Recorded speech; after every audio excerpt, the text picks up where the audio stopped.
Okay, so I just want to say a little bit of intro. So definitely welcome everyone. Thanks for taking the time to join this webinar. My name is Wayne Lee, and I work for the Qualcomm Connected Experience company. And I lead a team who are working with customers supporting developers with AllJoyn, so you'll probably be hearing from me more later on in the future. So this webinar is the first in the series to educate you guys on AllJoyn, the core framework and service frameworks. And I think we have about 8 total sessions. The schedule is on the website. So if you go to News and then Events, you should see the schedule there. And I think we're going to be sending out notice to the mailing list and forums as well, so you guys will be reminded. So I mentioned that we are recording this session, and we will be posting this to the website probably in a few days.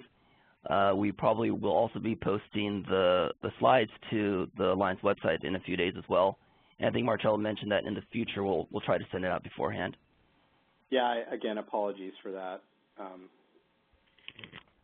So I think that is it. So in general, just feel free to ask questions. And if you guys want to ask questions via the chat window, we'll be looking at that as well. And other than that, I guess Marcello, if you want to get going on this one. Yeah, sure. So my name is Marcello Lioy. I also work for Qualcomm Connected Experiences. I actually lead the development team that is doing the development of the AllJoyn core framework.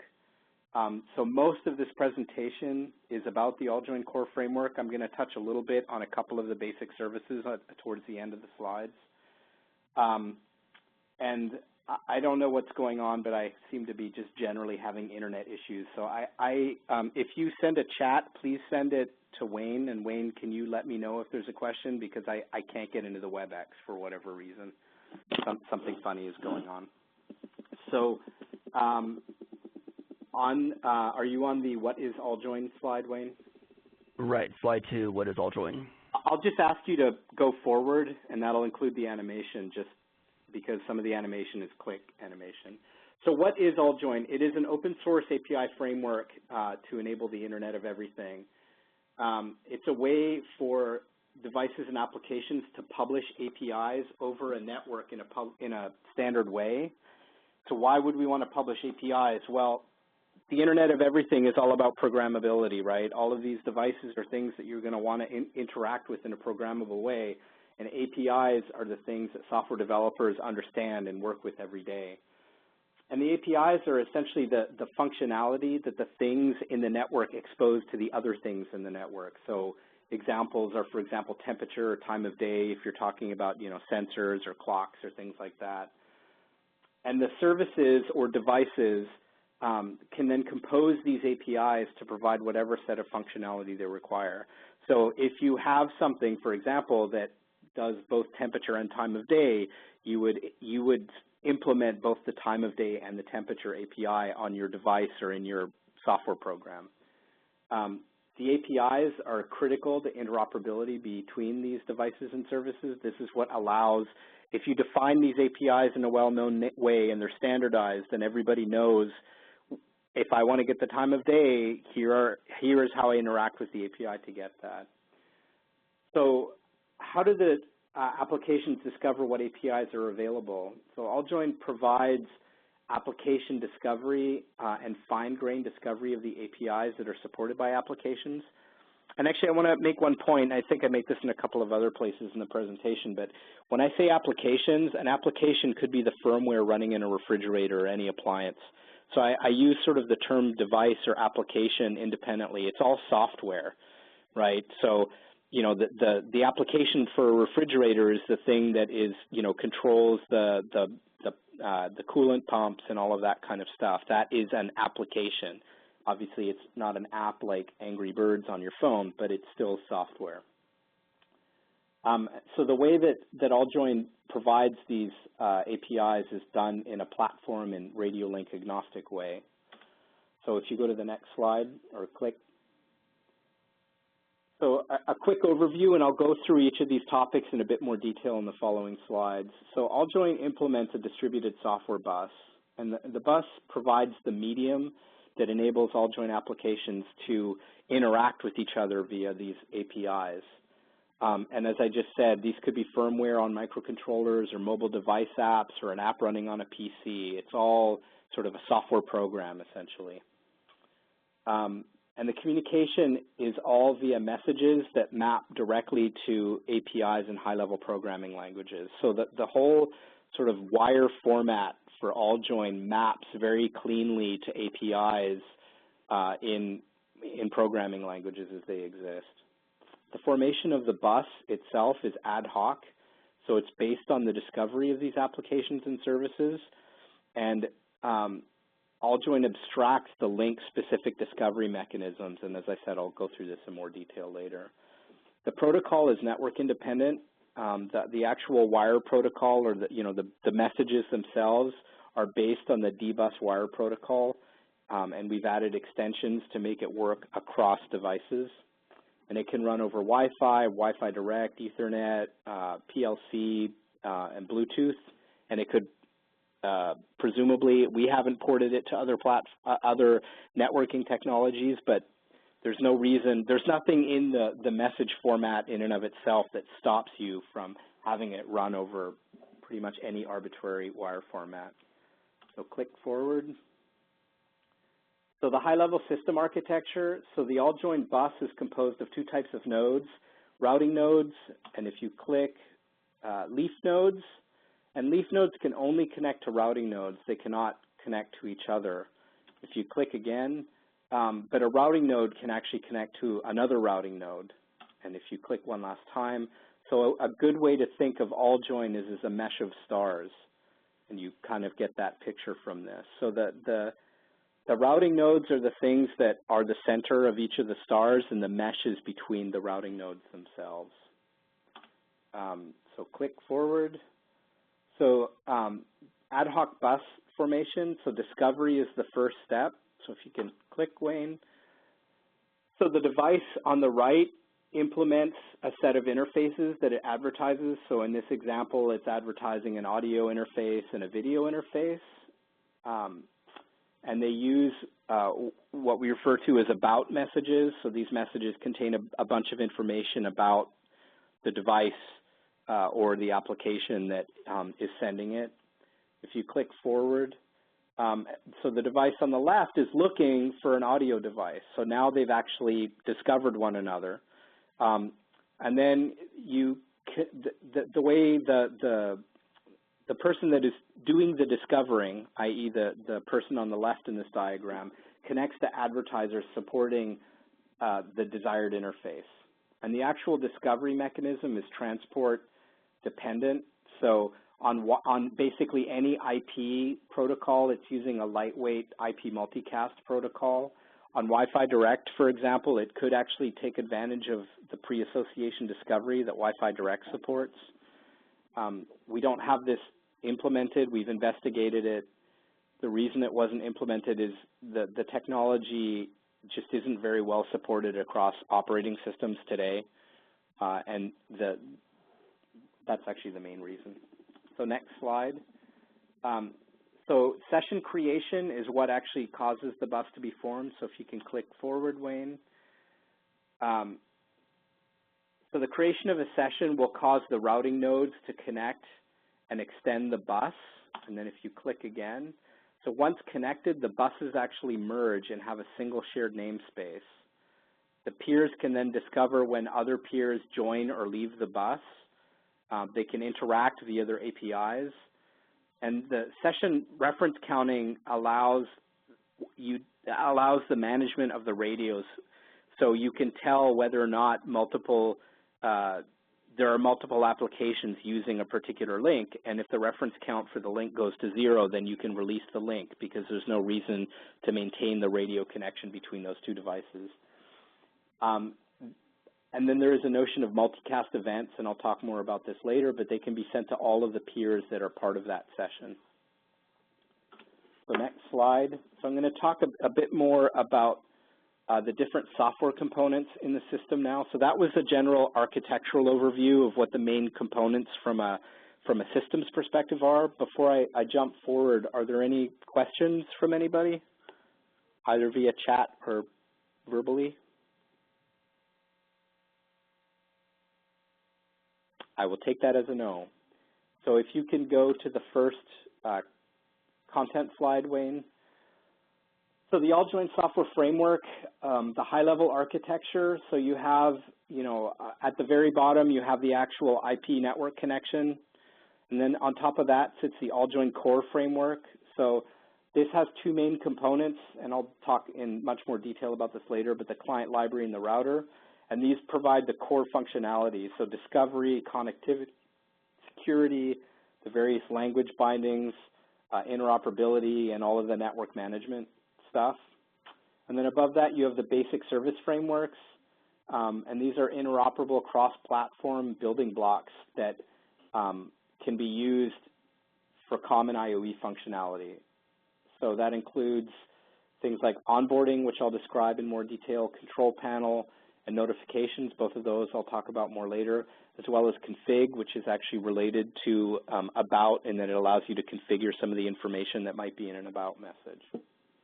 Next slide. So as I mentioned on the previous slide, AllJoyn has two main architectural components, the client library and the router. The client library, it's referred to as a client library because all AllJoyn applications are clients of the router. They have a client relationship to the router. And this is true regardless of whether the application itself is a service that other applications are clients of or not. So that's why it is a client library.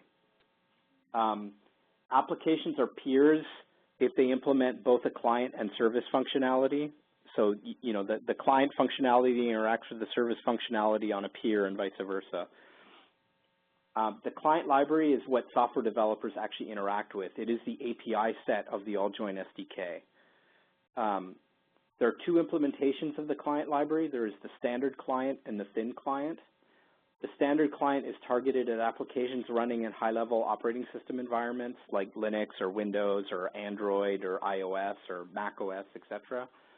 The SDK APIs for the standard client provide a high level of abstraction and allow for complex multi-threaded applications. The native implementation is C++, and there are a number of language bindings for various platforms that are available. The thin client, in contrast, is targeted at applications that would reside on deeply embedded devices, so essentially device firmware. So I gave examples earlier of like a refrigerator or any kind of appliance that has an MCU in it. So that it targets a very minimal RAM and ROM footprint. It's implemented in C, and it doesn't have any other language bindings currently. And the thin client depends on a routing node running elsewhere, most likely off device. So if you have a thin client, you are going to be looking for a routing node to connect to. Next slide. Hey, Marcel, we have a question from the chat window. Can you explain what DBus is? Would it work on embedded systems like iBeacon? So DBus is an inter-process communication tool that is used extensively in a lot of Linux distributions. And it is really, the D, I believe, stands for desktop. And it is essentially a mechanism it's used to allow Linux desktop applications to interact with each other.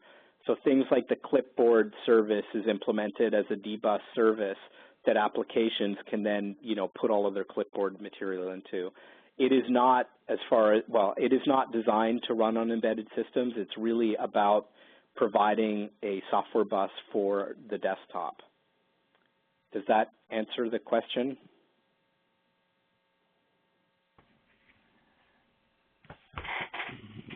Possibly. Maybe can you then also explain the relationship of AllJoyn and DBus?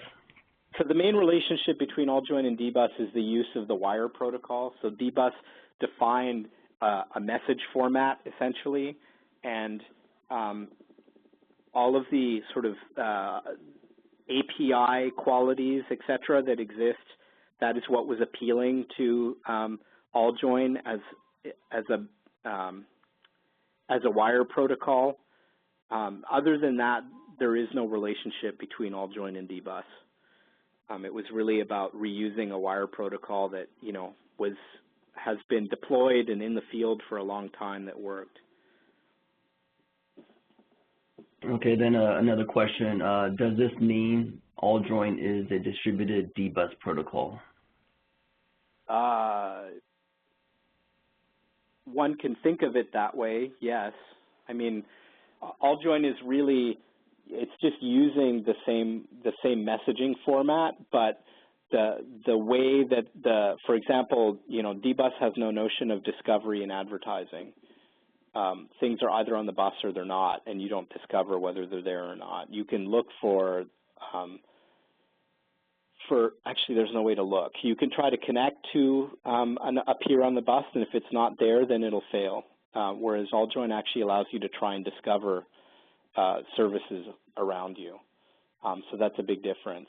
So, you know, it's a little more subtle than just saying it is a distributed dbus protocol. The implementation is not was not derived from dbus, for example. It is you know, dbus, I believe, is written in C, and AllJoyn from the ground up is C++. The thin client was not derived from dbus either, from an implementation point of view. So I wouldn't characterize it that way. Okay. Any other? Yeah, I think that's it for now. So I'm on the software components router slide. So I just talked about the standard, the client libraries. The other major component is the router. So any node containing a router is a routing node. The router is built using the standard client library because all of the internal messaging for AllJoyn is also AllJoyn messages. So a lot of that functionality is built into the standard client library. And since it's built on the standard client library, it needs to run on a high-level operating system. So the router can be deployed as a standalone daemon or service, depending on whether you speak Unix or Windows, or it can actually be integrated with the standard client library directly into an application. So in the latter case, that application is still a routing node because it can support routing for other people. And it can route, you know, obviously it routes for its own application as well. Currently, the only platform on which the standalone functionality is supported are Linux platforms like OpenWRT. The router functionality consists of bus management and routing AllJoyn messages. So the bus management includes managing the namespace, so essentially application addressing over the bus. And we talked earlier when I talked about the buses merging, you now have a larger common namespace. So the bus handles all of that management, as well as cross-device communication. So discovering services and connecting to the routing node, supporting the service on behalf of leaf nodes. So in that diagram earlier where we showed the session being established, that's all done on behalf of a leaf node by a routing node or by the router specifically the router component of a routing node. Message routing consists of delivering messages between applications or to the router itself. As I mentioned earlier, all of AllJoyn's internal signaling is also AllJoyn messages. So the protocol is used consistently both for applications as well as for the AllJoyn system itself. The routing nodes do the heavy lifting in the AllJoyn system, and leaf nodes depend on routing nodes to interact with other nodes in the system. Next slide. Another question, Marcello, kind of related. I'll just read it. It says, does this interact with the smart energy notions of VTN/VEN, and a routing node is a VTN? So I don't know enough about, those acronyms don't mean anything to me, I'm afraid. I mean, I think that the way to think about it is there are two types of nodes in an AllJoyn system. There is a routing node and there is a leaf node, and leaf nodes are dependent on routing nodes in order to have their traffic, you know, to interact with the rest of the bus. So from a smart energy perspective, I'm not familiar enough to answer that question. I'm sorry.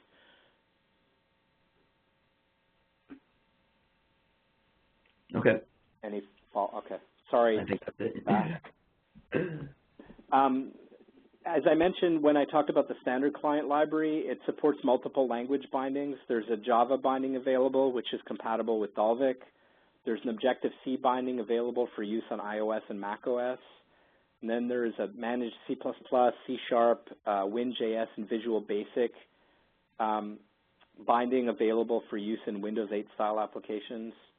There's a Unity and C binding available for use on Android. And then there's an NP API binding available for JavaScript binding that's available.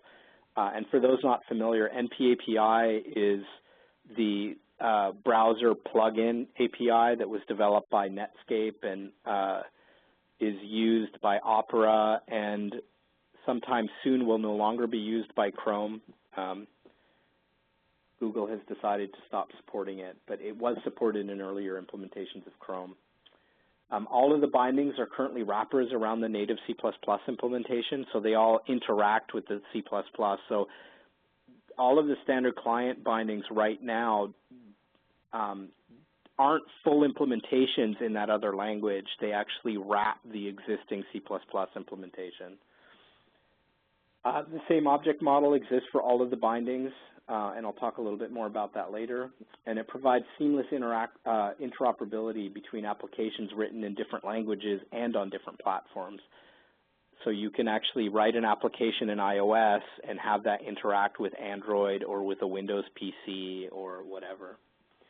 The thin client library only supports C.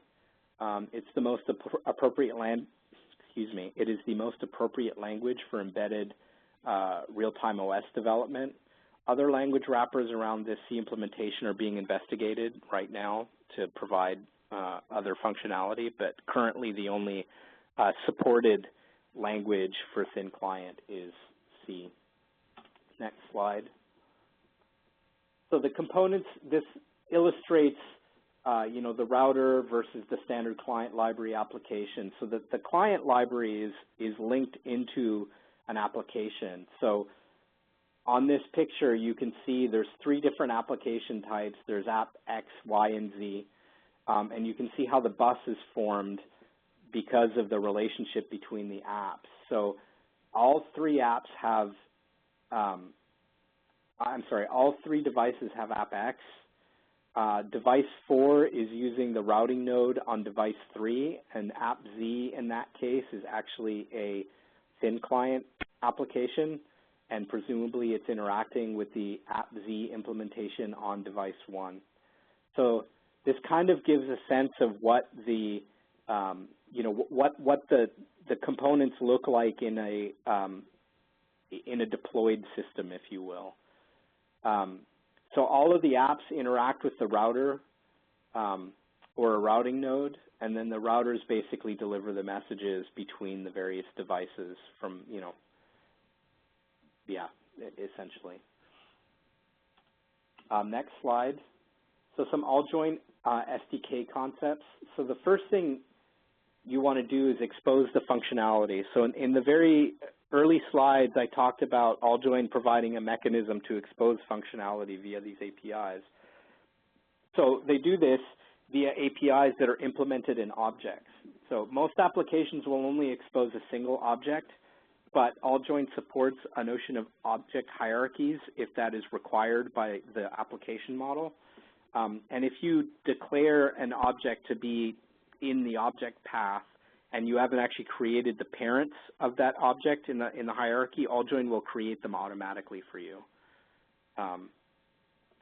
The objects are, then implement one or more interfaces, and these are the APIs that can be discovered post-service. Or actually, that is not true. I should have fixed that statement. So these are the APIs that can be discovered. Ignore the post-service discovery and session establishment part because you can discover those earlier now. Interfaces are composed of members, and these fall into 3 categories. There are methods. So this is sort of your classic object-oriented interaction. Signals, and these are essentially asynchronous event notifications. And these can be broadcast, multicast, or point-to-point. And there is also a notion of a sessionless signal that is a broadcast signal that doesn't require an application session to be delivered. and then properties, and these are like data members in a class. And these are accessed by built-in get and set methods. And by built-in, I mean they are provided by AllJoyn. So all of this information also can be introspected remotely. So once you know, once you have a node, you can query a particular object, and it will give you the list of interfaces that it supports and all of the members of that interface. Next slide. There's another question. Is there a means to share metadata around interactions with control objects? So would it be possible to give an example? I mean, I'm not sure. I don't think AllJoyn provides a notion of built-in metadata beyond the introspection that I just spoke of. AllJoyn can, if you define methods in your object to provide metadata, you can do that. But the only real built-in metadata is this introspection that I talked about. So is there an example, just to make sure that I'm not misunderstanding the question? So no feedback, so maybe not. Okay. Oh, here we go. All right. An object may be a set point, a thermostat, but what is the temperature being set for what room, or is it an oven? So the way you would discover that metadata would be in the about information. So yes, you could have, for example, the same temperature interface in a thermostat or an oven. And I think the metadata that is being referred to is, well, am I talking to a thermostat or am I talking to an oven? So before you interact with the object, you would use the about discovery mechanism that I discussed in an earlier slide. And part of the about information would tell you, you know, manufacturer, brand, things like that, that should allow one to know that this is an oven.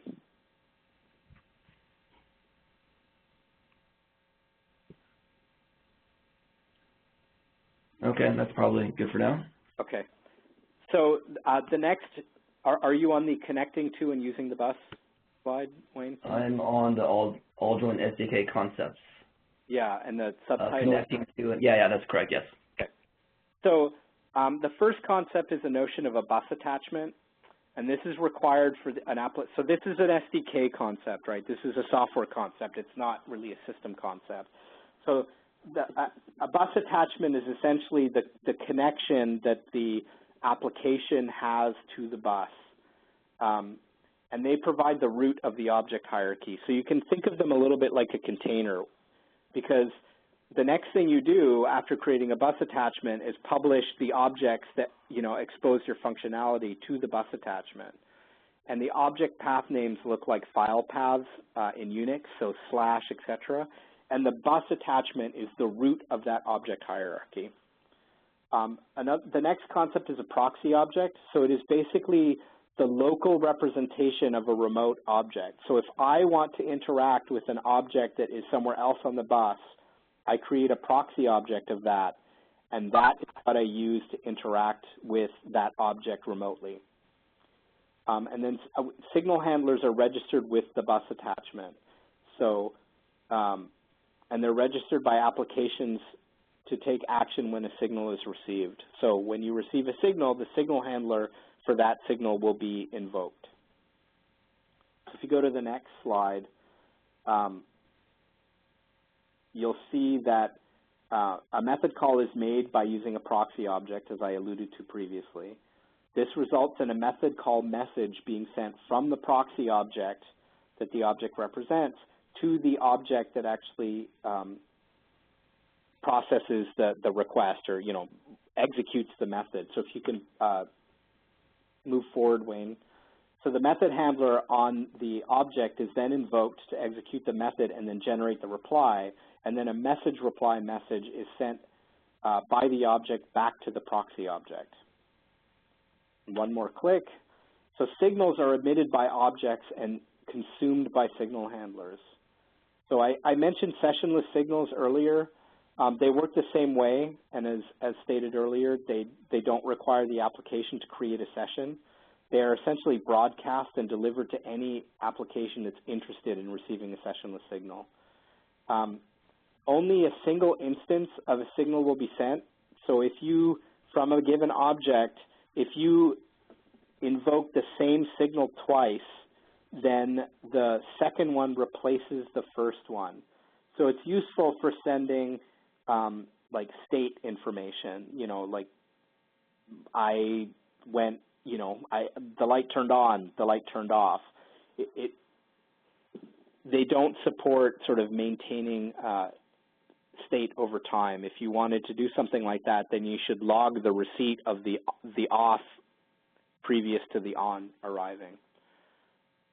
Next slide. So the object model, as stated earlier, the object model is similar for all language bindings. So you create a bus attachment to connect to the bus, then you create a bus interface or several bus interfaces that will be implemented by the bus objects, and then you create and register the bus objects with the bus attachment. The bus objects handle the method calls and emit signals. Applications call methods on remote objects using proxy bus objects, and applications register signal handlers with the bus attachment.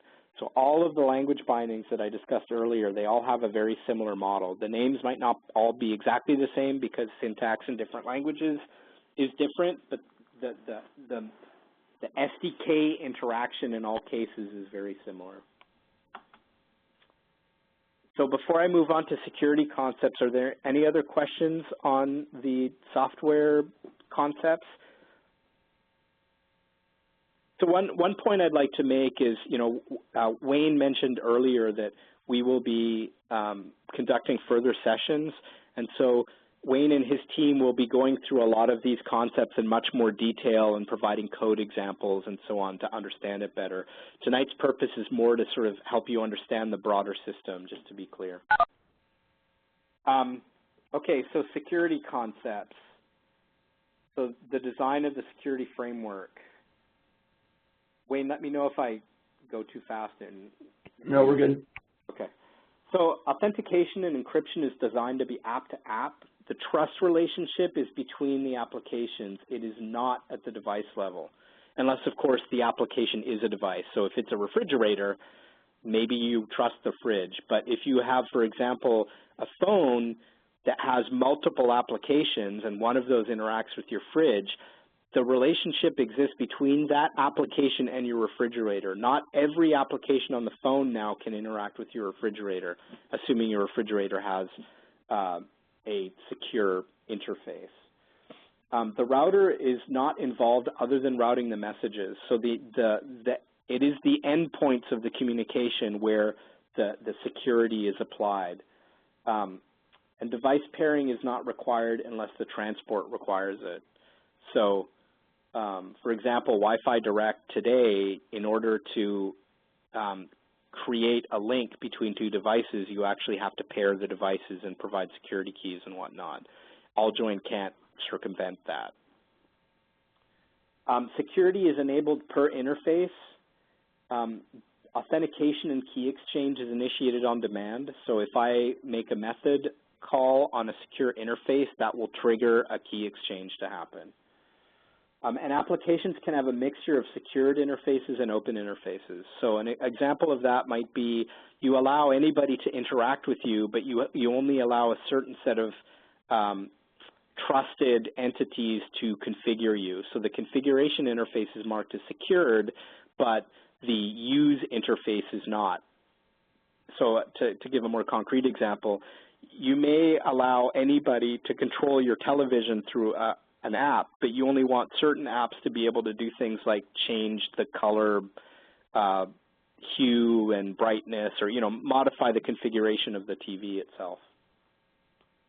A security-enabled interface, so authentication is required to make method calls, and it's required to receive signals. All messages are encrypted, so regardless of the authentication mechanism, encryption always uses AES 128 CCM, which is a specific algorithm.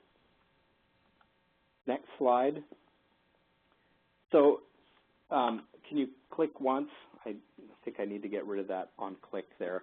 So method calls The security-enabled interfaces are encrypted and authenticated. If the call is encrypted, then so is the reply. Next, signals from a security-enabled interface are encrypted and authenticated. So basically, if I have a secure interface and I send a signal, the contents of that signal are encrypted. And to receive it, you have to have the key, which means that you presumably established trust with me previously. And finally, as I mentioned, an application can allow a mix of security-enabled and non-security-enabled interfaces. And one last time, apps can provide their own key store, or they can use the one that's provided in the implementation. So if you're developing an application, you can use the AllJoyn key store if you wish, or you can use a different one yourself, one that you write yourself or one that you find elsewhere. Next slide. So there are 4 built-in authentication mechanisms. The mechanism used is negotiating using the SASL protocol, and the mechanism is chosen by the application developer. And most of the mechanisms are adapted from the TLS protocols per RFC 5256. The 4 mechanisms are pin code SRP, so it's pairing using a single-use password using the I'm having trouble speaking, secure remote password protocol.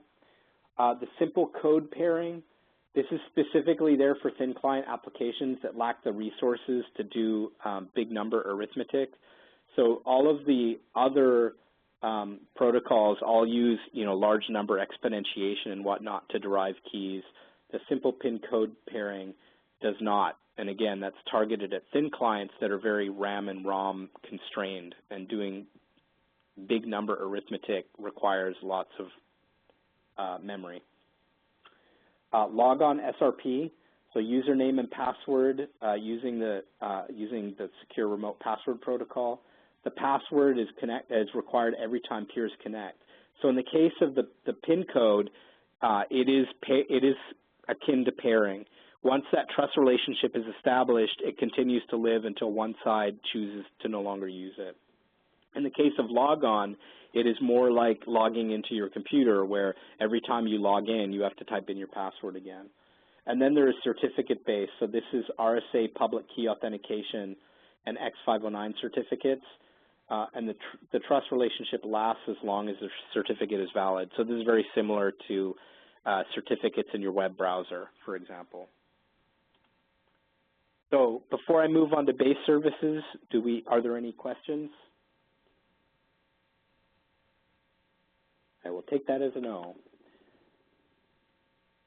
So the base services are there to support fundamental use cases. So they're building blocks for generically useful services such as onboarding, notifications, control panel, and config. And they're intended to accelerate application and device development. So I'm going to talk in more detail about onboarding, notifications, and control panel. Next slide. So the onboarding service. So onboarding provides a standard way to get devices onto a Wi-Fi network. The onboarder is the application running on a smart device like a tablet or a phone, or it could even be on a PC potentially. And the onboardee is the device that is to be added to the Wi-Fi network. The basic flow is that the onboarder discovers a device that needs to be onboarded. It connects to it and provides the configuration information. The onboardee then verifies that it can connect to the Wi-Fi network and informs the onboarding application or the onboarder that it has been successful or not. And so it provides a very simple way to add these devices to your home network. For example, any device that doesn't have a UI or has a very poor UI for this sort of activity, like a refrigerator or a washing machine, it's very difficult to add those to your home network via Wi-Fi. So that is the purpose of this. If you go to the next slide, you can see the general architecture. So they're based on AllJoyn Core. The device uses the onboarding service, which is essentially waiting to be connected to and configured. And on the configurating device, the application uses the APIs that are provided in the onboarding service to provide the configuration. So any questions about onboarding?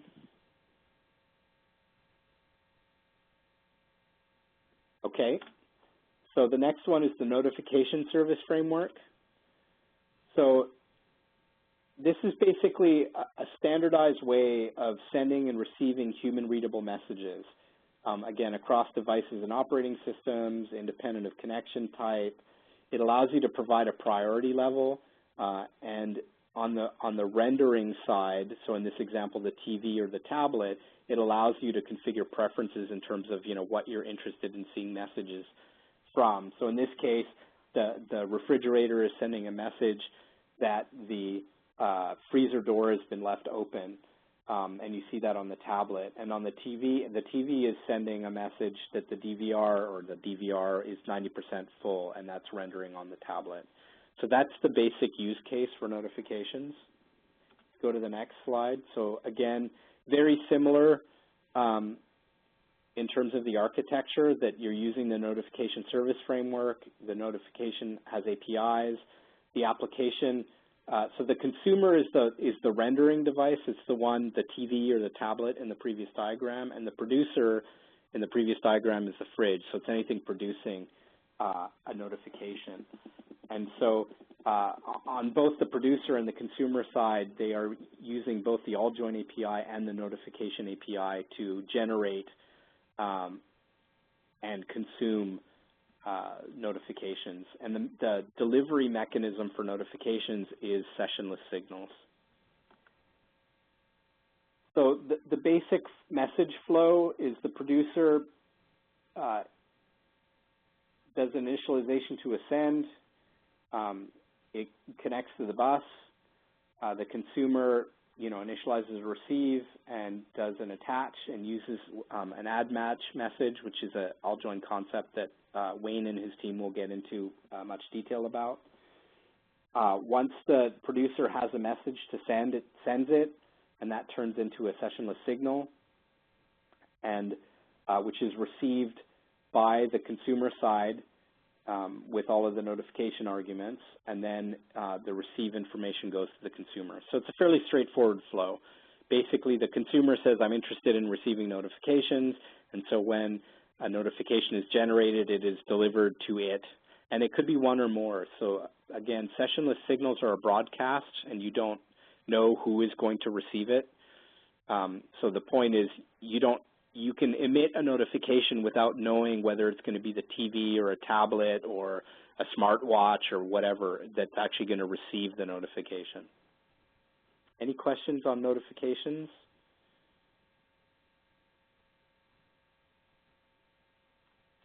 So control panel service framework.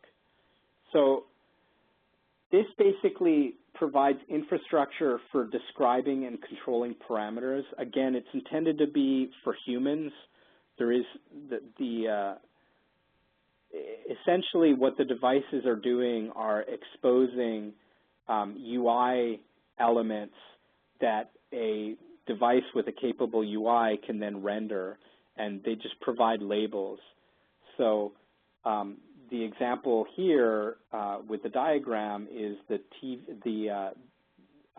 controls for a coffee maker, where you can turn on auto brewing and you can set the timer for a particular time. And instead of having to do that via the UI on the coffee maker itself, you can do it on your tablet remotely. So it really allows you to expose functionality. And again, this is particularly useful for devices that don't have particularly useful user interfaces, or allows you to, remote control these devices without having to create a custom protocol that defines all of the possible parameters that you can set. So the controls panel service exports UI, essentially. So it's defined by the application in question. So the architecture here, again, so you have the controllee, which in the example previously is the coffee maker, and the controller is the application running on the tablet. So on the controllee, you have a bunch of metadata that defines the UIs, and that goes to the control interfaces. So the way it's done is it's exposed via objects that have properties associated with them, and these properties are the controls that you can modify. And then, so you obviously, AllJoyn Core is providing the messaging, so this is just using standard sessions. It's not using sessionless signals. And then on the controller side, you have this control panel UI toolkit adaptation layer so that it exposes, when the UI on the controllee device says, I have a slider and it has values 0 to 100, if you're using this on an iOS device, that slider will look like an iOS slider. On an Android device, it'll look like an Android slider. So the adaptation layer basically takes all of the UI information that it receives from the controllee device and then turns it into UI that is looks native to the platform on which the application is running. So the flow here, which is the next slide, it's a little bit more complex. So you have the controlled device and it registers all of its remote widget objects, and then it generates an announcement saying it supports control panel. The controller, when it sees that the device supports the control panel container interface, it connects to the controlled device, and then it uses introspection, which I discussed earlier, to look at the object tree, and the object tree is what defines all of the UI controls. And then it gets all of that introspection data, and it, on the controller side, it builds the panel's widget tree. And then it receives all of the values so that, you know, if you know that the temperature for a thermostat is currently set to 71, it finds out that that's what it is. And then, you know, it has an up and a down button that you can change that value. But it retrieves all of the properties data for each of the objects in the hierarchy. And then the controller renders the control panel based on the metadata in the widget tree. And then the end user can change properties. So if you go to the next slide, using the thermostat example that I gave earlier, if I change it, a call to this call property set value changes that property value in the object tree, and then that would be hooked into the actual thermostat to change the thermostat set point from, you know, 20 degrees centigrade to 21 degrees centigrade, for example. And then a signal will be emitted to let the controller know that the UI is changed, basically.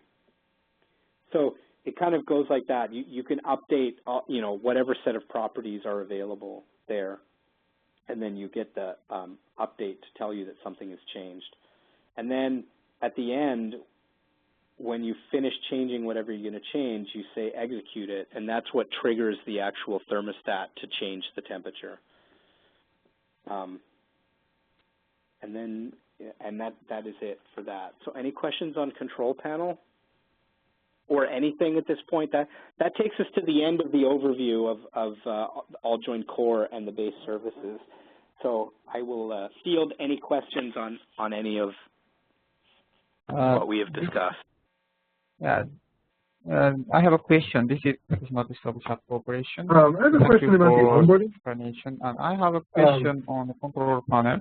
So, yeah. What's the use case? You have to have one network that's connected. This example shows that the look and feel of the controller panel is defined in the metadata, which is provided from controllee. This is correct? I'm sorry, there was somebody else trying to ask a question at the same time, so I had a hard time understanding you. So I'll field the second question in a minute. Maybe what we can do is, can you send a message to Wayne, and then he will call out people to ask questions, just so we don't have people speaking on top of each other. Can you ask the question again, please, on the control panel?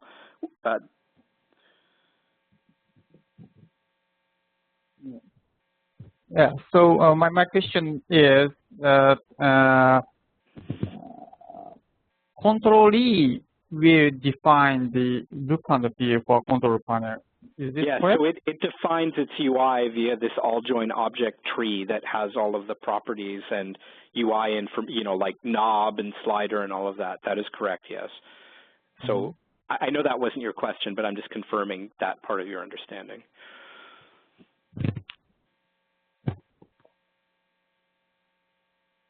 I'm sorry. Was that your question, or did you have more? Yeah, that's okay. I see. Thank you. Okay. So there was somebody that had a question about onboarding as well. Yeah. Colleague Smith, fill us an image. Hello. It seems like onboarding would always require 2 networks. How does it work if you only have just Wi-Fi? No, you don't need 2 networks. So the way it works today is that the device to be onboarded goes into soft AP mode. So most of the Wi-Fi chips out there today support both access point and station mode. And so if the algorithm is basically like, oh, I haven't been configured yet, so I will go into soft AP mode and advertise a well-known SSID or an SSID that contains a well-known portion. And so the onboarder looks for that, and it sees, so you bring home a new device and you want to onboard it, so you whip out the AllSeen onboarding application because this is an AllSeen device, and you say I have a new device, so it'll search for the soft access point or the SSID that that AllSeen devices advertise, and it'll connect to it. And once it connects to that device, then it'll provide the credentials for the network that it was previously attached to. So the second, you're right, you need 2 networks, but the second network is provided by the onboardee device itself. Okay, thanks. Yeah. Are there any other questions? So Takeshi from Sharp has a question about onboarding. Go ahead. So what kind of configuration are you supposed to support onboarding? Right? I'm sorry, it was hard to hear you. Can you repeat the question a little more loudly, please? Okay, so what kind of configuration is this onboarding supposed to support, like as opposed to something like HTTP?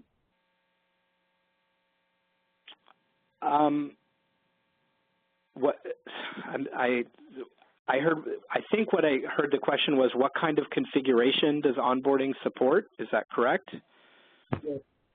So it supports configuring the core thing that it supports, and I believe Wayne will go into more detail in one of his presentations later with much more detail about each of these services, but the base thing that it supports is providing the Wi-Fi credential, both the SSID and the credentials to get onto that network. It may support other configuration items for that particular device, but the main purpose is to get that device on your home network, or on a network. I shouldn't say home network, because it doesn't obviously have to be a home network. Does that answer your question, or am I misunderstanding? Yes, that's answers my question. Okay. Is there another one, Wayne? Not yet. Okay.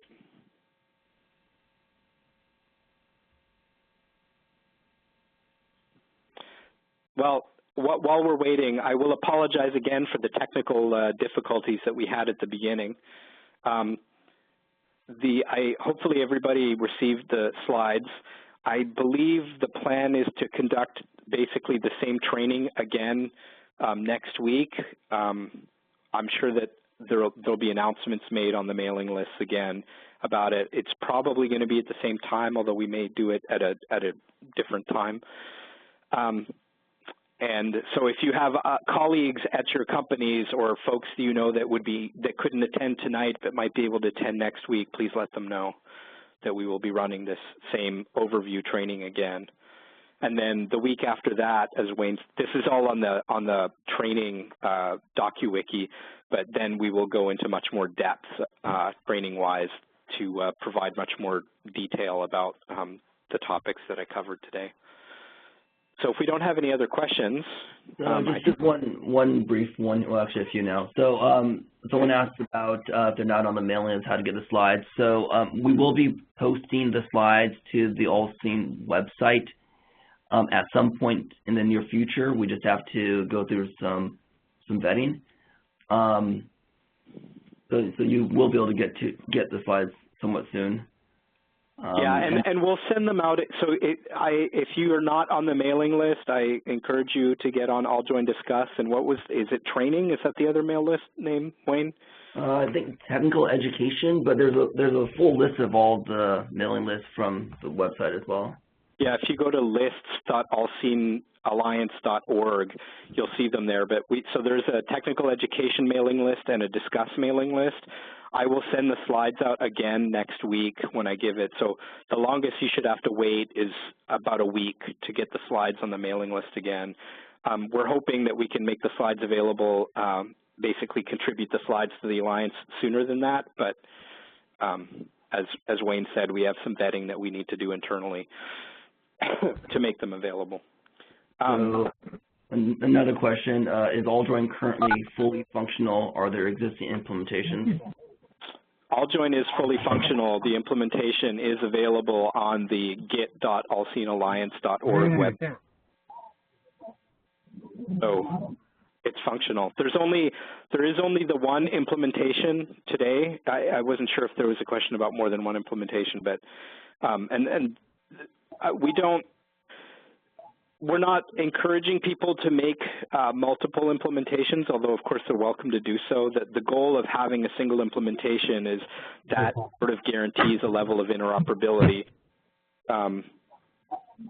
if everybody uses it, and that is why it is being released as open source to facilitate that, so we don't have to create multiple versions and have bake-offs and all that kind of stuff. Is there another question, Wayne? Yeah, there's another question coming. 1 second. Yep. And by the way, I checked, and if you go to the mailing list archives, you can actually get the PDF of this presentation. Oh, well, there you go. That's right. They archived it. All right. So, one, devices on a network need an IP address to talk to each other. Is that still the case here? Yes. Yeah, AllJoyn uses IP as a transport. It's not running natively over Ethernet or over Wi-Fi. And then, if so, are you using IPv6? We do not currently support IPv6 as a transport, although it is something that we believe would be worthwhile. We do support IPv6 for discovery using IPv6 multicast packets, but we don't actually support it as a data transport today. So if anybody's interested in implementing that, we would be very happy to accept that as a contribution to the core. Another reason why it's open source. Another question, is there a list of interoperable devices? Not that you probably would be better at answering that one than I would, Wayne. I don't think we have one, but no, we don't yet. Not yet. I think that's something that maybe the Alliance would consider if the members of the Alliance are interested in publishing the devices that they have created using AllJoyn or the Alliance software. That might be something the Alliance would do, but as Wayne said, there isn't a list currently that we're aware of. Certainly not one that is being maintained by Qualcomm Connected Experiences.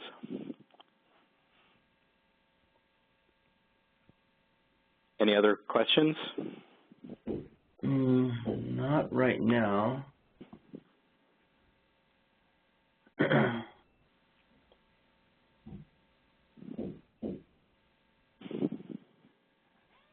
That may be it. Okay. Well, thank you very much for your time. I hope people found it worthwhile. And as I said, we will be running this same session again sometime. So thank you for your time, and have a good day or night, as the case may be. Hello? Yes. This is Tim from here. We just connect to the WebEx. Sorry, we are late. Can I request to have the material or the training recording? Yes, the slides are available. If you go to the mail list archive on the AllSeen Alliance website, the slides in PDF form were sent to the Discuss mail list and the Technical Education mail list, and Wayne confirmed that the slides are available there for download. You can get the message along with the slides. And if you're interested in attending the training, we will be giving this training again next week. There'll be another announcement. We'll run this same session again. Okay. Thank you very much. So next week we will join this session again. It'll probably be the same time and the same day next week, but if you're on the mail list, you will see announcements about it. Yeah, and then in addition, this session today that we are recording, this will be posted to the Alliance website as well in a few days. Right. So you can actually listen to it.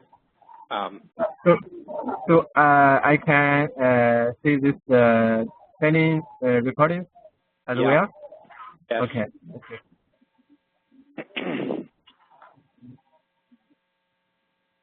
Okay, so I think unless there are no other questions, thank you again, and